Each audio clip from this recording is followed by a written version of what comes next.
me, I fucking... For you, pretty lady man.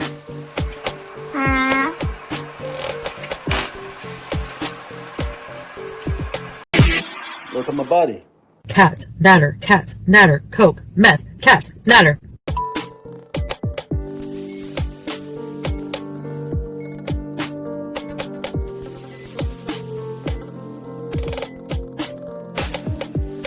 My experience in detail, how it went, how much it cost here for healthcare, and then I'll show you my results. So we went pretty early in the day, and now you can choose private healthcare. There's so many private healthcare hospitals, clinics here, and there's also some there's I think like a couple hospitals or clinics that are just for Kuwaiti people, the Kuwaiti population, and then there's public sector.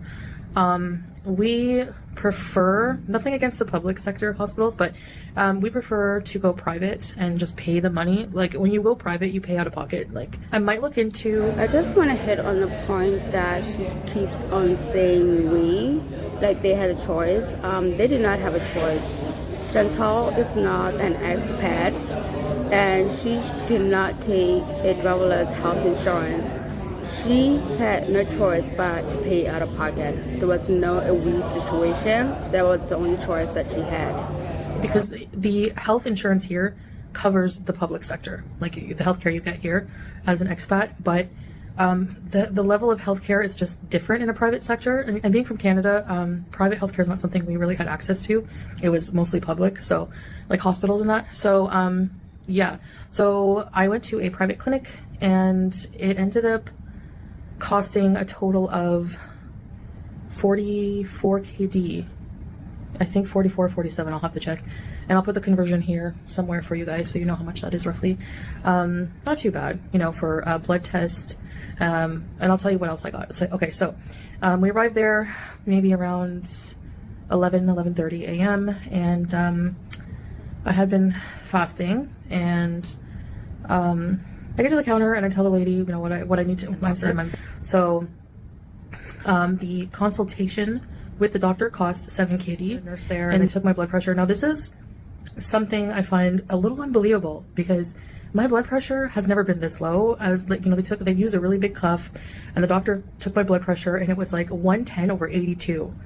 I was like, what? Are you sure? So I almost felt like asking if he could take it again, because that's really strange. Now, maybe because I was fasting, I don't know, but he said that's normal, so that's good. I know you're gonna be like, yeah, right, that was my reaction too. But who am I to argue with the doctor, right? So then he wanted, you know, talked a bit about my background, my medical history, told him about my operations, about all this and that, like, you know. Can somebody please tell me what the F she's talking about? If you go to a doctor for the first time, if they have never met you, of course they're going to ask you all important questions so they know how to best treat you. She's acting like this is a new phenomenon. No, it's not, Chantal. That's how it's supposed to be. Going to do more in a private clinic, I don't know. But yeah, so talked to him for a bit. Then he ordered some blood tests. So I will insert the blood work here, the results of the test and that was requested in the results. I'm going to blur out private information, obviously, but here you go.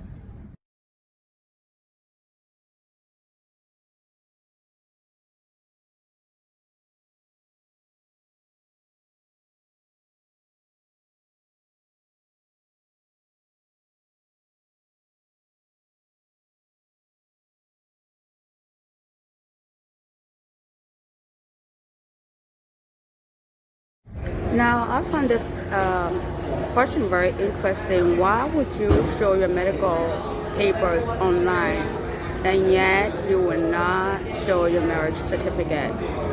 It is the most interesting thing I've ever seen from Chantal yet. Just show your marriage license. I also had to do a urine sample, like, you know, like pee in a little cup thing. Okay, so this part I found interesting. Like, can somebody please let me know how this was possible? We know she cannot read, so how in hell was she able to give urine sample? Like, I'm fascinated by the whole thing. they picked my finger to take a blood test. It was 23 point something. It's on the results. It was like 23, okay? So that's really high, 23 mmol. And so I'll try to convert that into mgdl for you. But the test results came back and there was a couple of problems. You know, pancreas, liver, everything he said was fine. But the A1C was 10. So I think 10.1, so that's pretty high. I have to get that down. So they did diagnose me with diabetes, like officially, even though I knew because my blood sugar levels were so high.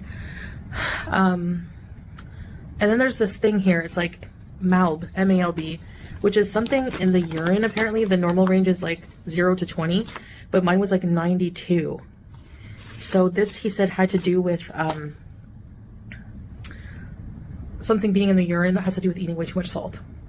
So salt in certain foods. So immediately. Okay, I cut a lot of this out. She went on to talk about what her doctor put her on. I just hope that she listens. And knowing Chantal, she's gonna end up doing whatever the F she wants to do anyways. And remember when she had to have her hysterectomy done? She never was because she never listened or did anything her doctors told her she needed to do. So with that, I'm not gonna bore you with the data that the doctor prescribed to her. In my opinion, I mean, kinda, you know. And I mean, at this point, it doesn't matter whether you think it's affordable or not. Either way, you would have had to pay the money out. So affordable or not, that's the money. This is the choice you made. Because you had to be cheap, you could have easily paid for travelers' health insurance, but you didn't. So that's that. Yeah, that's about it, I guess. So I really have to really do this. So my main question is, do you guys think Chantal is doing all this because she wants to go back to Canada? She had enough of Kuwait and Singapore? Or do you? I mean, I think this is part of the AdSense play. She needs the money. Obviously, her channel, it hasn't, I mean, she's doing good, but compared to what she used to make, she's barely, it's like bare bones for her. So she's also doing that for AdSense. And the other thing I had a question about is, I find it odd that she's willing to put her medical papers out there online, and yet she is not putting up her marriage certificate. I just find that quite interesting. And do you guys think she's like in the beginning of the kidney disease? Because it kind of sounds like it. I mean, it sounds like it. And the other thing is, she's making it sound like she's an expat, but she's not. She has no choice but to pay out of pocket. So I guess she's still playing up to her fantasy, but that's just not the case. Anyways, I'm gonna cut it off here, and thank you very much for watching and listening. Live from the pit of hell.